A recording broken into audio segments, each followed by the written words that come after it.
দেখলাম ওদের কিছু কিছু প্রজেক্ট তারা বন্ধ করতেছে, যেটা ঠিক হয় না। যেই কারণে আমি আমার জেলা পরিষদগুলোকে আমি জোর করে বলতেছি যে কফি কাজু বাদাম লাগাতে হবে।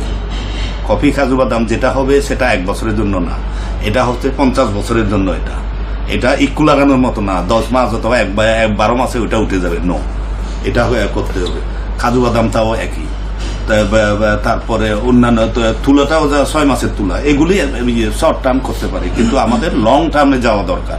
এই যে আপনি দেখেন সিলেটের নাম বললেই আমাদের মনে আছে যে কি সুন্দর চা বাগান, কিন্তু আমরা তো এটাকে খুব ইজিলি করতে পারি যে পার্বত্য চট্টগ্রাম মানে হচ্ছে কফি বাগান।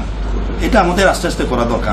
আমি এখানে যদি চান্স পাই পুরো পার্বত্য এলাকায় আম, কাঁঠাল, আনারস এবং কলার পাশাপাশি কফিটাকে জোর দিতে চাই, এটা হচ্ছে।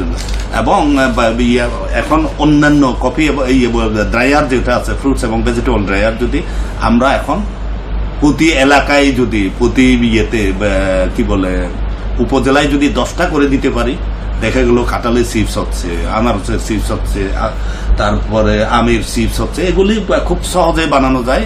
প্রয়োজনে আমরা কি এই প্রসেসটা কি হবে না হবে এগুলি আমরা দেখিয়ে দেব, ট্রেনিং দেব, সব কিছু করবো।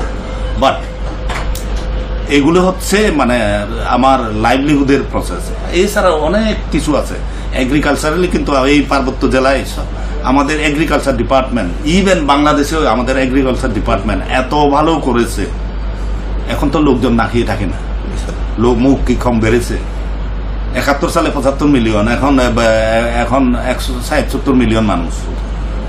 আমাদের ভাতের অভাব নাই এখন। তখন তো 71-এ তো ভাতের অভাব ছিল, এখন তো ভাতের অভাবও নাই। তার মানে এগ্রিকালচার এত উন্নতি লাভ করে।